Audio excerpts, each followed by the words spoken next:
ॐ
शान्तिः।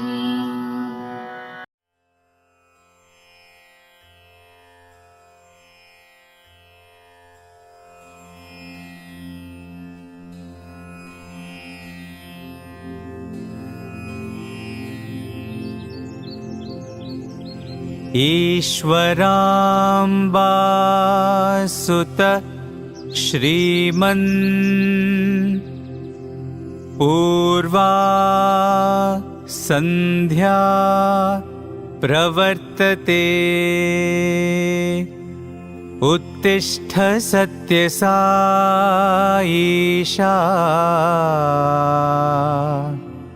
कर्तव्यं दैवमान्हिकम्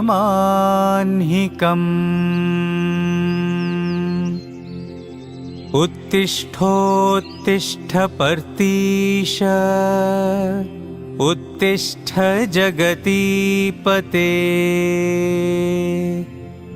उत्तिष्ठ करुणापूर्ण लोकमङ्गलसिद्धये चित्रावती तटविशाल सुशान्तसौधे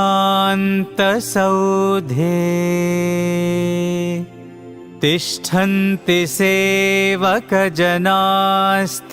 दर्शनार्थम्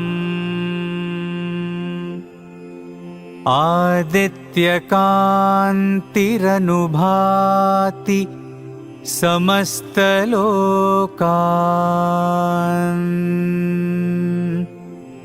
श्री सत्यसाई भगवन् तव सुप्रभातम्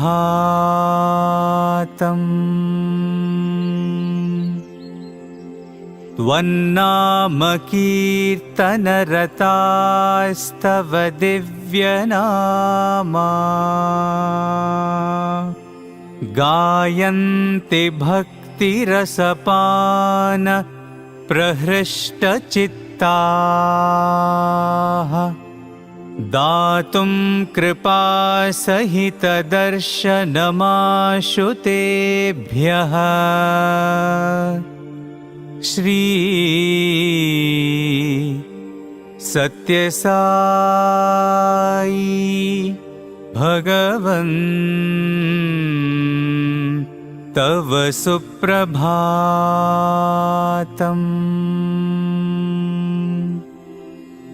आदाय दिव्यकुसुमानि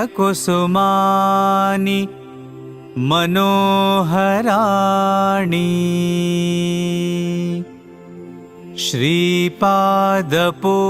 श्रीपादपूजनविधिं भवदङ्घ्रिमूले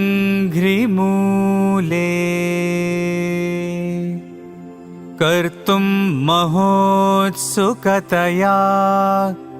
प्रविशन्ति भक्ताः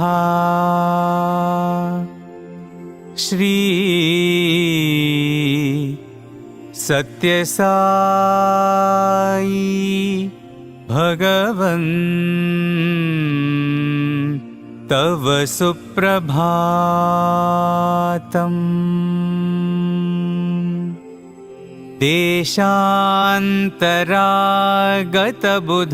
देशान्तरागतबुधास्तव दिव्यमूर्तिम्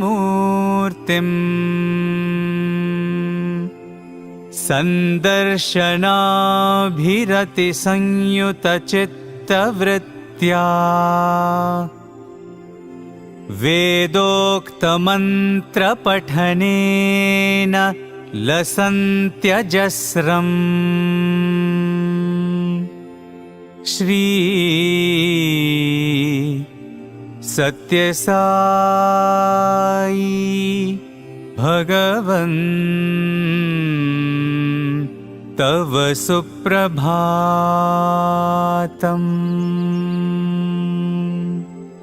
श्रुत्वा तवाद्भुतचरित्रमखण्डकीर्तिम्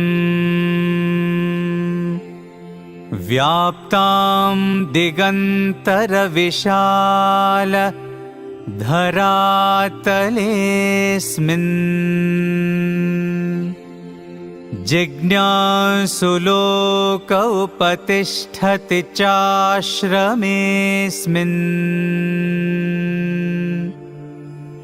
श्री सत्यसाई भगवन् तव सुप्रभातम्।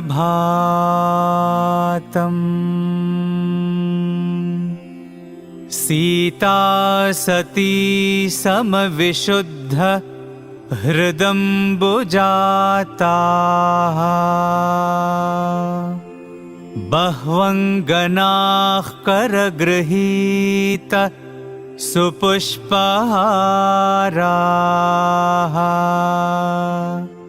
स्तुन्वन्ते दिव्यनुतिभिः फणिभूषणं त्वाम् श्री सत्यसाई भगवन्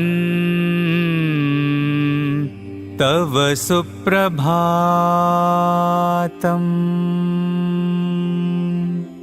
सुप्रभातमिदं पुण्यम् ये पठन्ति दिने दिने ते विशन्ति परन्धाम ज्ञानविज्ञानशोभिताः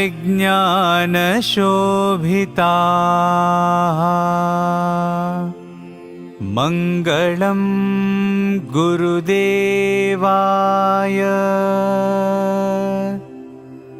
मङ्गलं ज्ञानदायिने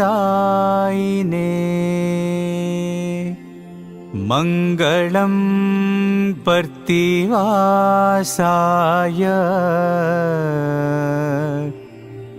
मङ्गलं सत्यसायिने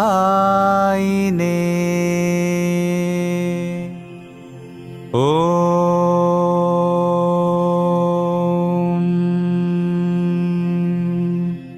शान्ति शान्ति शान्तिः।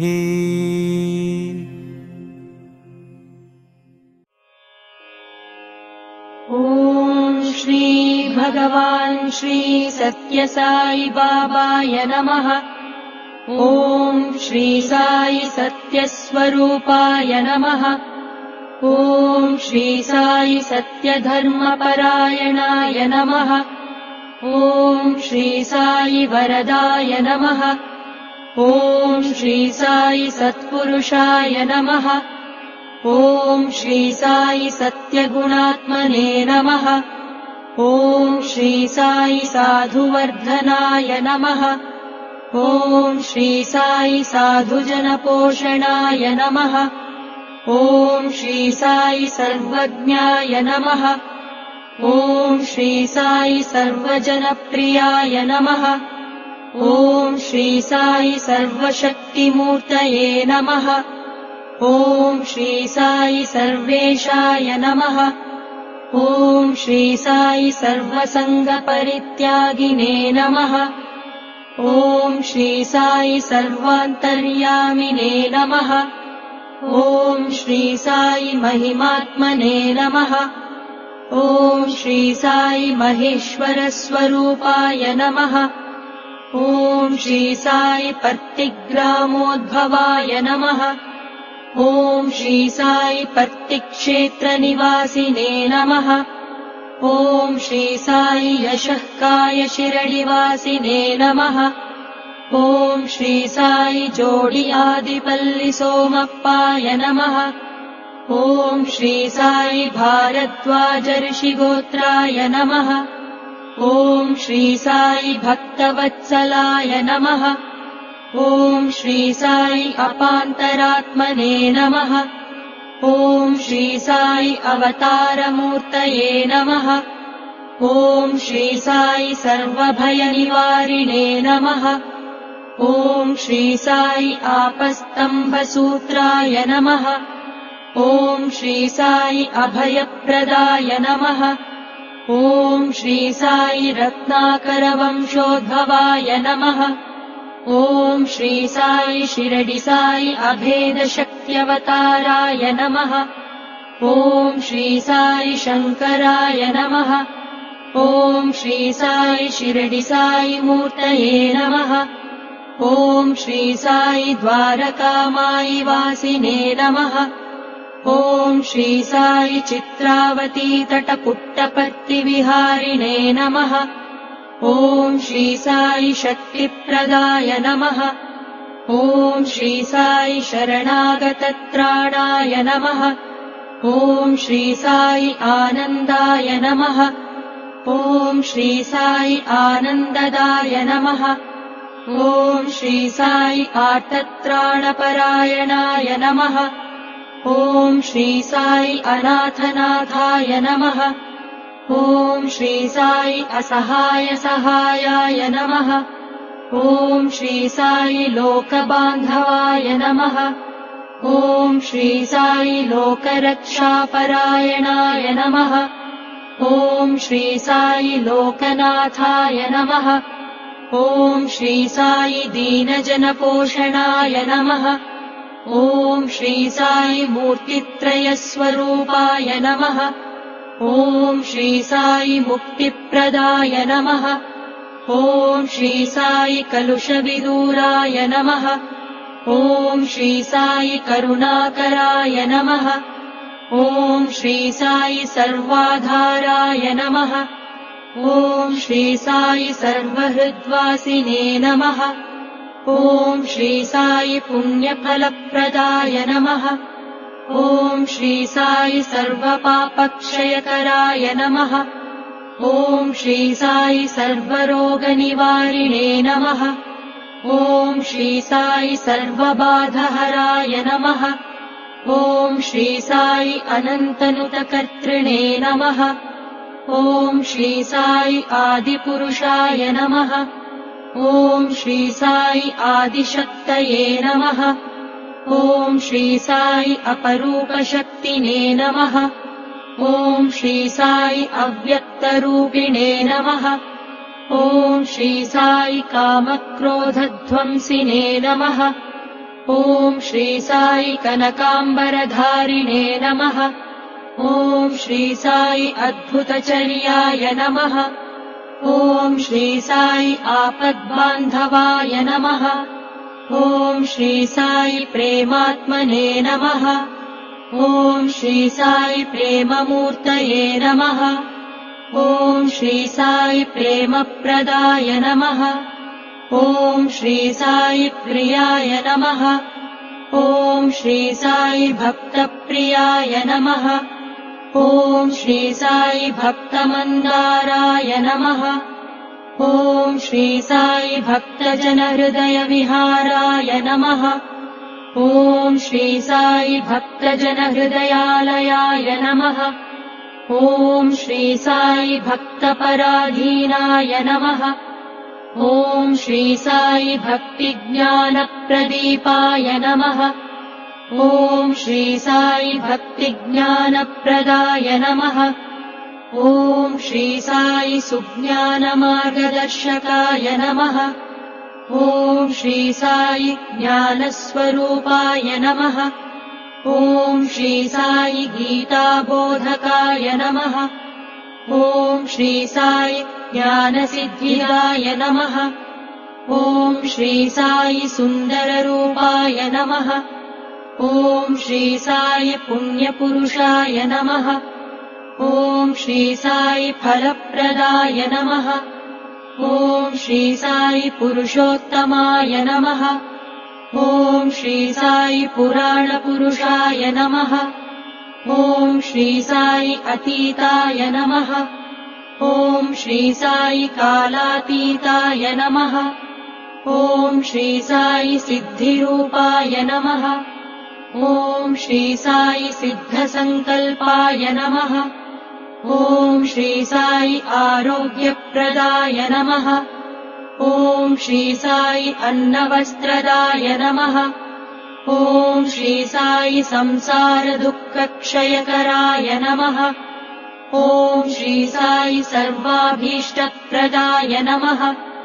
ॐ श्री साई कल्याणगुणाय नमः। ॐ श्री साई कर्मध्वंसिने नमः। ॐ श्री साई साधुमानसशोभिताय नमः। ॐ श्री साई सर्वमतसम्मताय नमः। ॐ श्री साई साधुमानसपरिशोधकाय नमः। ॐ श्री साई साधकानुग्रहवटवृक्षप्रतिष्ठापकाय नमः। ॐ श्री साई सकलसंशयहराय नमः। ॐ श्री साई सकलतत्त्वबोधकाय नमः। ॐ श्री साई योगीश्वराय नमः। ॐ श्री साई योगीन्द्रवन्दिताय नमः। ॐ श्री साई सर्वमङ्गलकराय नमः। ॐ श्री साई सर्वसिद्धिप्रदाय नमः। ॐ श्री साई आपन्निवारिणे नमः। ॐ श्री साई आर्तिहराय नमः। ॐ श्री साई शान्तमूर्तये नमः। ॐ श्री साई सुलभप्रसन्नाय नमः। ॐ श्री साई भगवान् श्री सत्यसाई बाबाय नमः।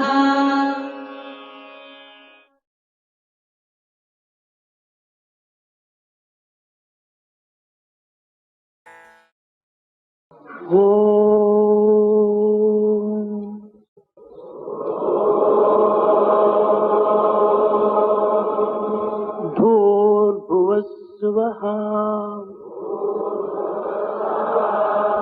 तत्सवितुर्वरेण्यम् भर्गो देवस्य धीमहि धियो यो नः प्रचोदयात्। ॐ भूर्भुवस्सुवः तत्सवितुर्वरेण्यम् भर्गो देवस्य धीमहि धियो यो नः प्रचोदयात्। ॐ भूर्भुवस्सुवः तत्सवितुर्वरेण्यम्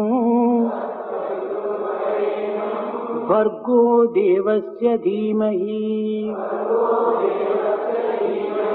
धियो यो नः प्रचोदयात्। ॐ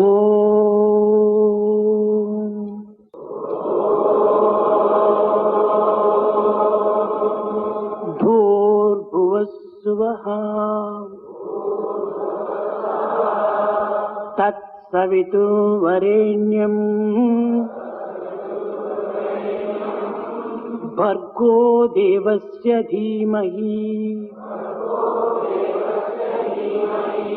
धियो यो नः प्रचोदयात्। ॐ भूर्भुवस्सुवः तत्सवितुर्वरेण्यम् भर्गो देवस्य धीमहि धियो यो नः प्रचोदयात्। ॐ भूर्भुवस्सुवः तत्सवितुर्वरेण्यम् भर्गो देवस्य धीमहि धियो यो नः प्रचोदयात्। ॐ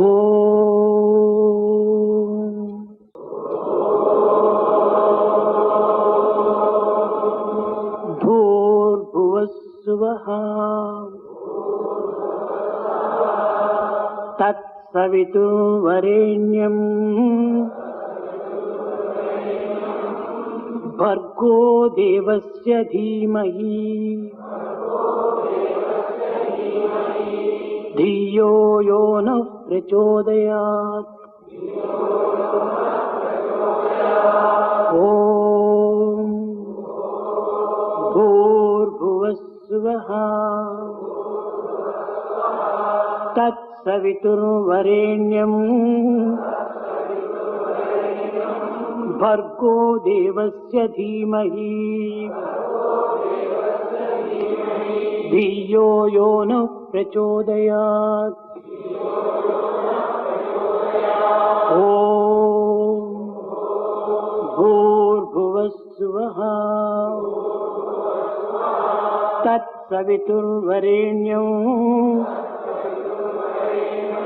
भर्गो देवस्य धीमहि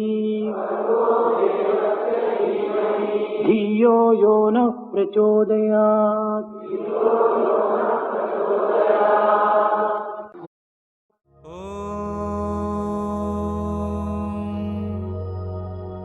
शांति शांति शांति। ओम श्री साई राम। भगवान बाबा के दिव्य चरण कमलों में मेरे कोटि कोटि प्रणाम है। सुप्रभात की इस बेला में जुड़े सभी सत्संगी बंधुओं एवं भगिनियों को मेरा सादर सप्रेम साई राम। हम सब अपने जन्म के साथ ही ईश्वर प्रदत्त एक सुअवसर लेकर आए हैं, मानव योनि में जन्म लेना है, जिसमें हम स्वयं में विद्यमान दिव्यता को पहचान कर देवत्व की ओर अपना उत्थान कर सकते हैं। फिर अब प्रश्न यह आता है कि इस कार्य को संपन्न करने के लिए कौन सा मार्ग अपनाया जाए, आखिर रास्ता क्या है। और सबसे अहम इस विचार के साथ आशंका जन्म लेती है कि क्या इस सांसारिक जीवन में रहते हुए इसे प्राप्त किया जा सकता है। इन सब सवालों को जवाब हमारे स्वामी हमें बताते हैं, और वह है स्वयं में रूपांतरण लाकर। स्वयं में रूपांतरण लाकर हम देवत्व की ओर अपना उत्थान कर सकते हैं। और रूपांतरण लाने के लिए जो साधन स्वामी ने हमें बताया है वह है आध्यात्मिक साधना। स्वयं के रूपांतरण एवं भगवान से सीधे संपर्क हेतु प्रतिदिन आध्यात्मिक साधना का महत्व, जैसा कि इस विषय में ही हमारे संगठन का सार छिपा हुआ है। और यही हमारे संगठन का उद्देश्य भी है कि स्वयं के रूपांतरण द्वारा जग में परिवर्तन का प्रादुर्भाव लाना। अब प्रश्न यह आता है कि स्वयं का रूपांतरण कैसे किया जाए, या स्वयं में रूपांतरण कैसे लाया जाए। इसके लिए हमें किसी वन या हिमालय पर्वत पर जाने की आवश्यकता नहीं है। इसे हम इस सांसारिक जीवन में रहते हुए ही प्राप्त कर सकते हैं। अभी पिछले सप्ताह ही हमने बुद्ध पूर्णिमा मनाई एवं भगवान बुद्ध के चरित्र, साधना, ध्यान, ज्ञान आदि के संबंध में स्वामी की बताई बातों को आपस में साझा किया, जिसमें किस तरह बुद्ध ज्ञान एवं शांति की खोज में अपना घर परिवार छोड़कर वन में एकांतवास में चले गए, ताकि संसार को आत्मज्ञान से प्रकाशित कर सकें। हम इस सब के लिए हमारे स्वामी के कृतज्ञ हैं कि उन्होंने हमें ऐसा संगठन दिया जिसका सदस्य बन हम स्वामी के बताए मार्ग पर चलते हुए ये सब आसानी से प्राप्त कर सकते हैं। किसी तपस्या, किसी साधना की ज़्यादा आवश्यकता नहीं है, एकांतवास की भी आवश्यकता नहीं है। सांसारिक दायित्वों का निर्वहन करते हुए भी देवत्व की ओर अपना उत्थान किया जा सकता है। श्री सत्य साई सेवा संगठन एक आध्यात्मिक संगठन है जिसका विधान स्वयं हमारे भगवान ने बनाया है। इस संगठन के द्वारा स्वामी ने हमें बताया कि हमारी प्रतिदिन की आध्यात्मिकता कैसी हो, जिससे कि हम स्वयं में रूपांतरण लाते हुए भगवान से सीधे संपर्क कर सकें। और इस हेतु स्वामी ने हमें 3 विधान दिए हैं। पहला है 9 सूत्री आचार संहिता का पालन करना, जिसे हमारे संगठन के लगभग अधिकांश सदस्य इसका परिचित हैं ही। दूसरा है षड रिपुओं अर्थात काम, क्रोध, लोभ, मोह और मत्सर का समूल नाश। और तीसरा है मनसा वाचा कर्मणा में एकरूपता। इन 3 के साथ हम हमारी आध्यात्मिकता की यात्रा बड़ी सुगमता के साथ कर सकते हैं। अब प्रतिदिन की आध्यात्मिक साधना। स्वामी कहते हैं दिन प्रतिदिन के जीवन में सही आध्यात्मिकता को समझने के लिए हमें संतों के उपदेशों को समझना होगा, जो न केवल अपने दिन प्रतिदिन बल्कि घंटे दर घंटे और यहाँ तक कि हर पल आध्यात्मिकता को जीते हैं एवं आध्यात्मिकता से प्रकाशित होते हैं। अब प्रश्न आता है, आध्यात्मिकता क्या है? स्वामी ने आध्यात्मिकता को बड़े ही सरल शब्दों में हमें समझाया है कि ईश्वर में जीना, ईश्वर के लिए जीना, ईश्वर के साथ रहना और अंत में ईश्वर के साथ सामंजस्य बिठाना, इस रूप में आध्यात्मिकता को स्वामी ने हमको परिभाषित किया। और ऐसा अभ्यास करके हम स्वयं को ईश्वर के दिव्य स्वरूप लारा, आनंद स्वरूप लारा और अमृत स्वरूप लारा के रूप में प्रतिपादित कर पाएंगे। एक बार हमारा ईश्वर में विश्वास शायद जांचने योग्य हो जाए, किंतु स्वामी हम पर कितना विश्वास कर रहे हैं। उन्होंने जानते हैं कि एक बार आप प्रशांति धाम आए हैं, स्वामी का आपने हाथ पकड़ा है, तो उन्होंने हमें हर अपने उद्बोधन में दिव्य स्वरूप लारा, आत्म स्वरूप लारा कहकर संबोधित किया है।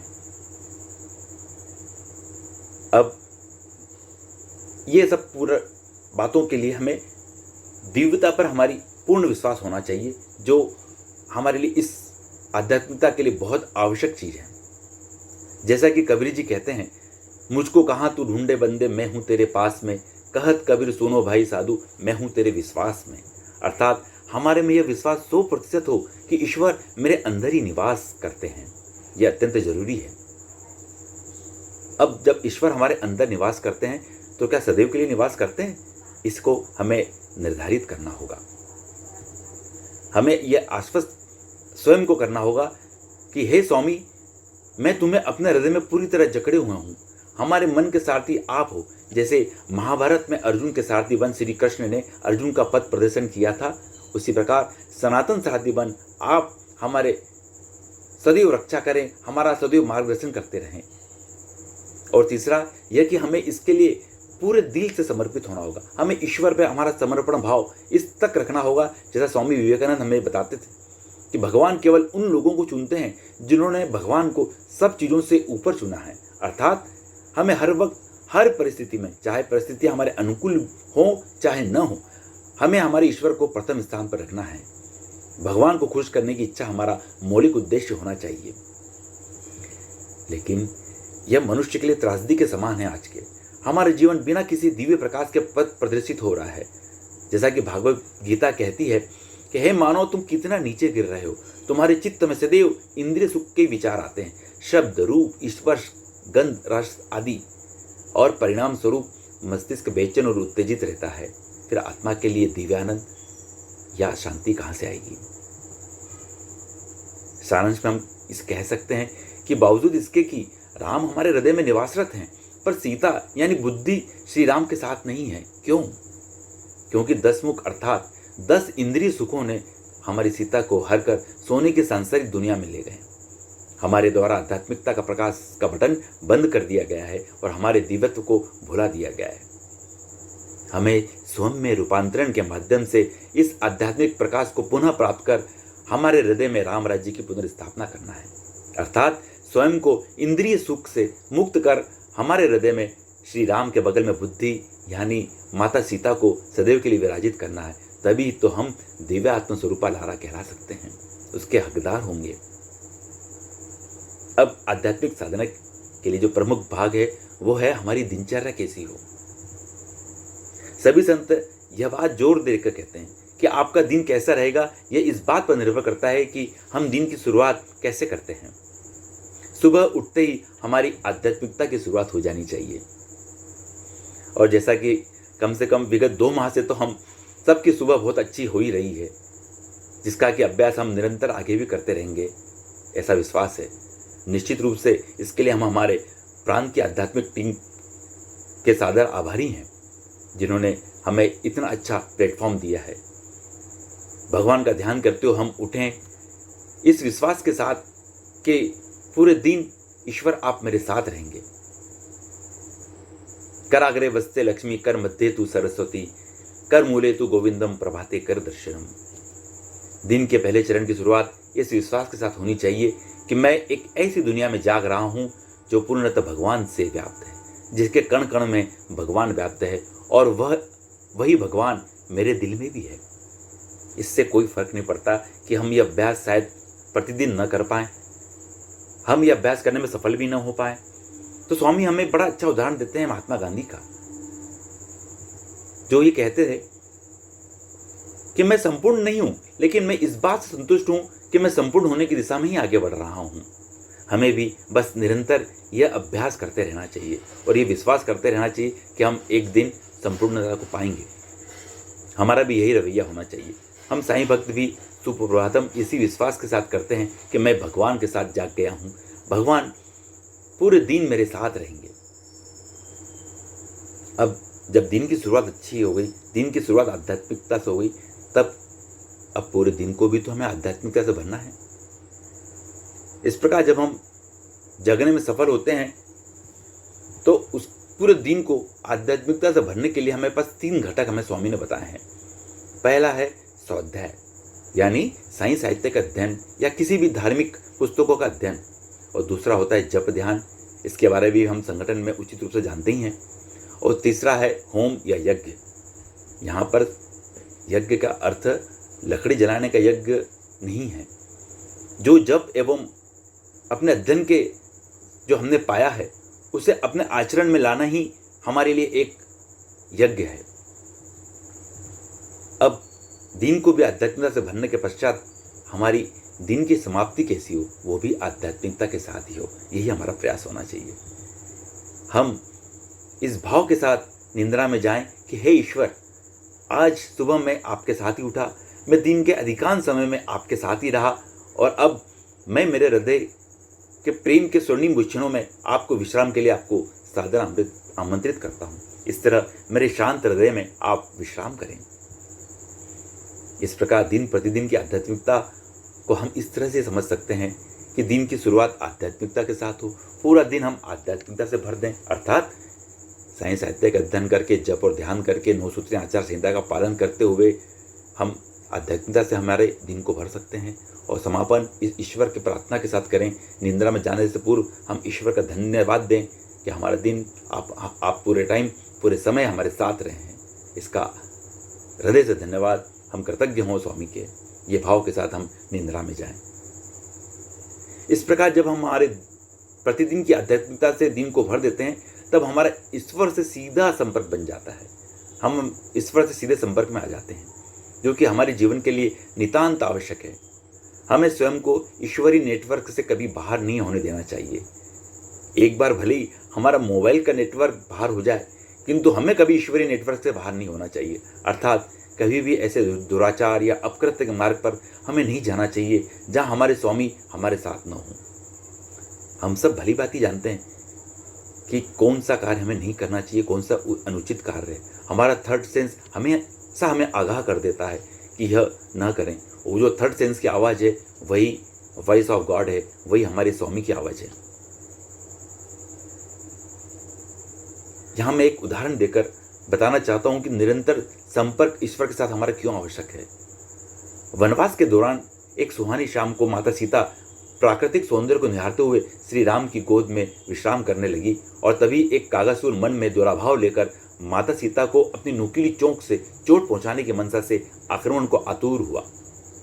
श्री राम यह बिल्कुल भी नहीं चाहते थे कि विश्रामरत माता सीता को कोई कष्ट दे, किंतु उस समय भगवान का धनुष और बाण बहुत दूर कुटिया में रखा हुआ था। ईश्वर ने तुरंत ही अपने समीप भूमि पर उगे घास के तिनके से उस कागासुर को अग्निबाण की भांति तीव्र गति से प्रहार किया एवं माता सीता को आने वाले कष्ट से बचाया। यहाँ मूल भाव यह है कि इस ईश्वरी कार्य में स्वयं को ईश्वर का उपकरण बनाने पर घास का तिनका स्वयं को प्रफुल्लित और गौरवान्वित महसूस कर रहा था, और यह तभी संभव हुआ जब वह तिनका ईश्वरी मिशन के वक्त ईश्वर की दृष्टि में था, ईश्वर की निगाहों के सामने था। बस यहाँ यही महत्वपूर्ण है कि हमें स्वयं को सदा ईश्वर की दृष्टि के सम्मुख रखना है। भगवान always want your availability rather than ability, अर्थात भगवान हमेशा आपकी उपलब्धता चाहते हैं, योग्यता नहीं। आप क्या उपाधि प्राप्त किए हैं, आपका क्या ओहदा है, ये सब हमारे लिए महत्वपूर्ण हो सकता है, किंतु ईश्वर और ईश्वरी कार्य के लिए यह सब महत्वपूर्ण नहीं है। ईश्वर जैसा चाहे हमें वैसा उपकरण बनाकर ईश्वर के मिशन में हमें प्रयुक्त कर सकते हैं। ऐसे कई उदाहरण हैं जब स्वामी ने उस डिग्री के अतिरिक्त किसी दूसरे कार्य के लिए हमको प्रयुक्त कर उपकृत किया है। अभी गत माह ही हमारे यहाँ वक्ता के रूप में पधारे श्री हरीश कृष्णा जी का उदाहरण लें। वे स्वामी के अनन्य भक्त और स्टूडेंट रहे। उन्होंने वहाँ MBA में दाखिला लिया और MBA पास किया। तत्पश्चात उन्होंने स्वामी से कहा, स्वामी मुझे अब नौकरी की तलाश करनी होगी या नौकरी के लिए जाना होगा। तो स्वामी ने कहा, हाँ हाँ क्यों नहीं, तुम इस प्रशांति ट्रस्ट में ही ऑडिटर के पद पर अपनी सेवाएं दो। तो हरीश मुस्कुराए और कहा, नहीं नहीं स्वामी, मैंने यह कोर्स नहीं किया है, मैंने MBA किया है और ऑडिटर का कोर्स मैंने नहीं किया है। स्वामी मुस्कुराए और बोले, बंगारू जानता हूँ। और हरीश जी वहाँ पर 2 वर्ष तक ट्रस्ट में ऑडिटर के रूप में अपनी सेवाएं देते रहे। और यही नहीं, जब मैं उनका परिचय में पढ़ रहा था तब अभी वर्तमान में जिस मल्टीनेशनल कंपनी में वे कार्यरत हैं वहाँ पर वो एक ग्लोबल ऑडिटर के रूप में अपनी सेवाएं दे रहे हैं, पदस्थ हैं। अब इसी से अंदाज़ा लगा सकते हैं कि स्वामी की लीला क्या है और स्वामी हमें कहाँ कैसे प्रयुक्त करते हैं। बस हमारा सदैव यही प्रयास हो कि हम हमेशा हमारे स्वामी के सानिध्य में रहें। सारा संसार अभी जिस दौर से गुजर रहा है उससे तो हमें यही सीख मिलती है कि हम कितनी ही वस्तुएं जमा कर लें, कितनी ही व्यक्तियों को इकट्ठा कर लें, सारी परिस्थितियों को हमारे अनुकूल ही क्यों न कर लें, पर एक मोड़ पर ये सब बेमानी साबित होते हैं और केवल एक ही आसरा सहारा दिखता है और वह है हमारे गुरु की शरण। हमारे गुरु की चरण वंदना के अतिरिक्त कहीं और खुशी या शांति हमें नहीं मिलती है। और जैसा कि हमारे अखिल भारतीय अध्यक्ष महोदय आदरणीय निमिष पंडित जी ने भी अपने उद्बोधन में गत वर्ष कहा था कि एक सार की बात हम सबको बताई कि आपदा ने हम सबको एक बात अच्छे से सिखला दी है और वह यह है कि हम कितनी कम जरूरतों के साथ भी अपना जीवन यापन बड़े अच्छे से कर सकते हैं और इच्छाओं पर नियंत्रण रखते हुए हमारा आध्यात्मिक जीवन बड़े ही अच्छे से जी सकते हैं।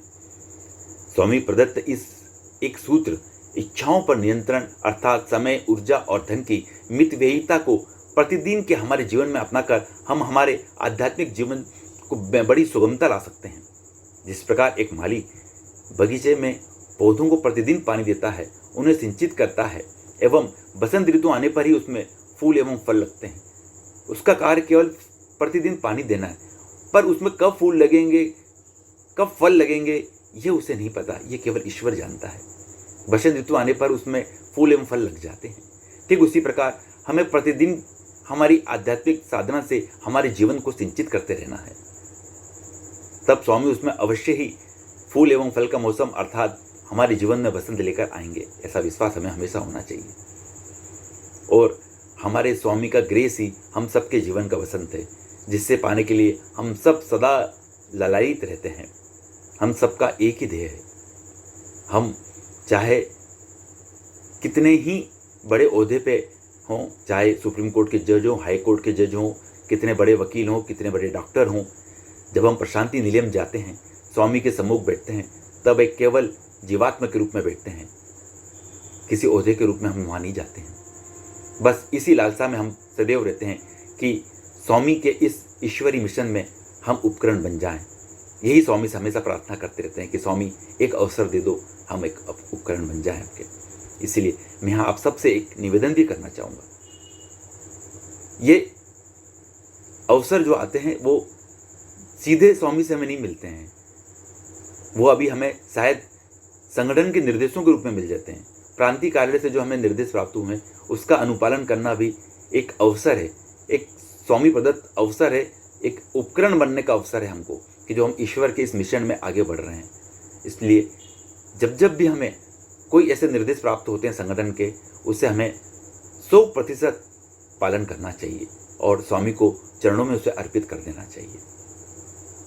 बंधुओं, आध्यात्म की नाव में बैठकर सेवा की पतवार से हम निश्चित रूप से इस भव सागर को पार कर लेंगे, ऐसा पूर्ण विश्वास है।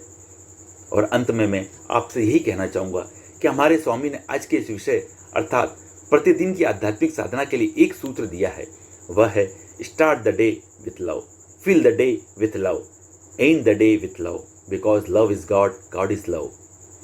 ईश्वर प्रेम है, प्रेम ही ईश्वर है। जय साई राम।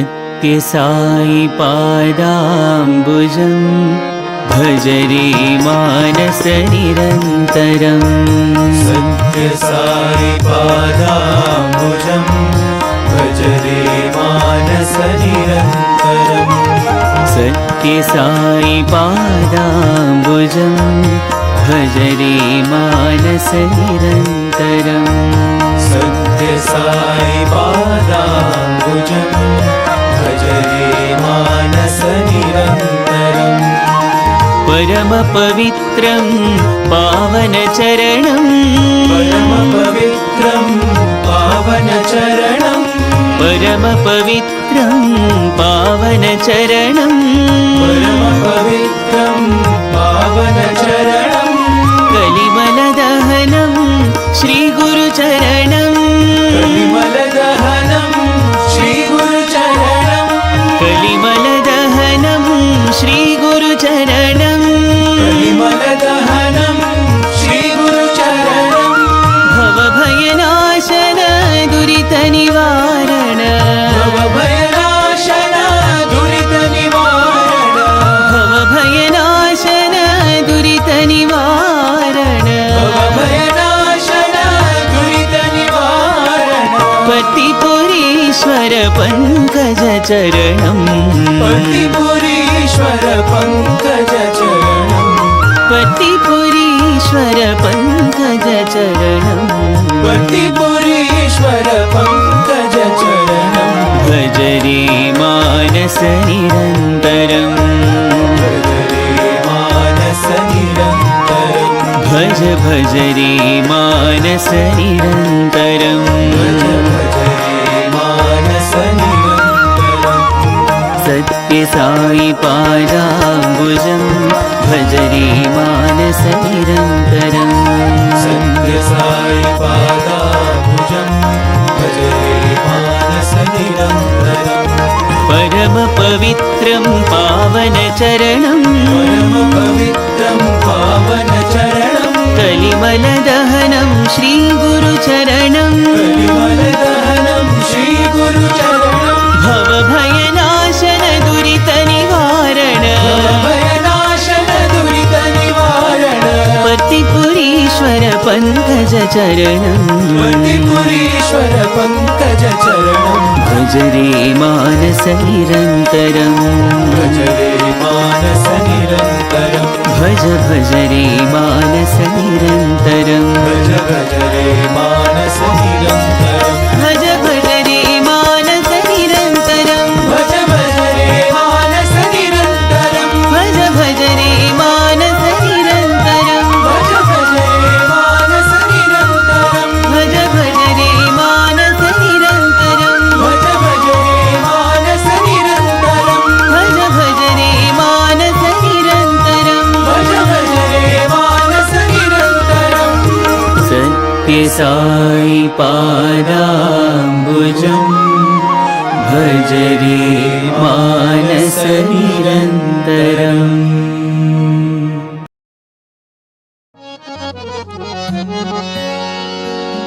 ॐ जय जगदीश हरे स्वामी सत्यसाई हरे भक्तजना संरक्षक भक्तजना संरक्षक पति महेश्वरा ॐ जय जगदीश हरे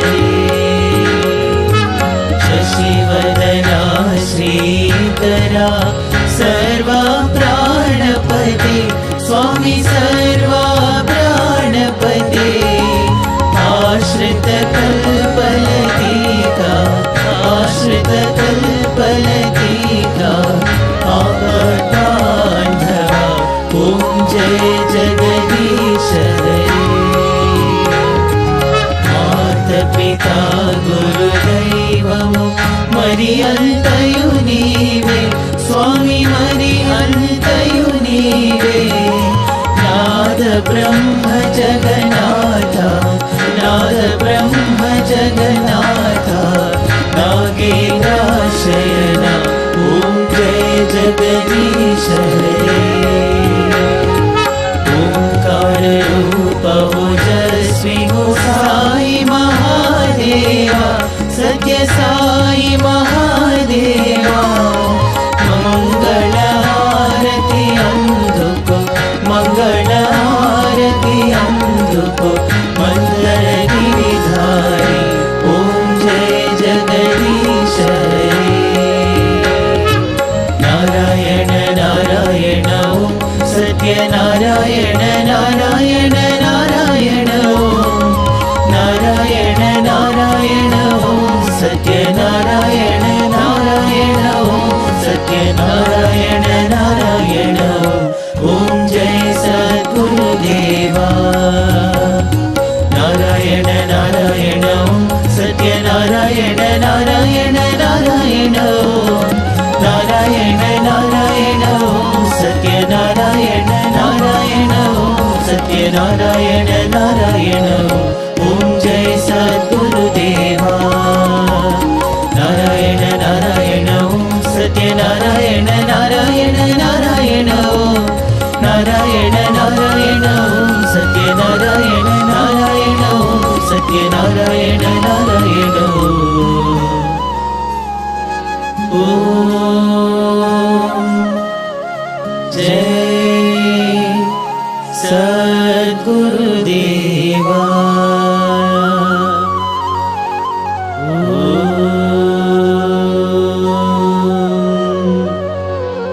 शांति शांति शांति समस्त लोकाः सुखिनो भवन्तु समस्त लोकाः सुखिनो भवन्तु समस्त लोकाः सुखिनो भवन्तु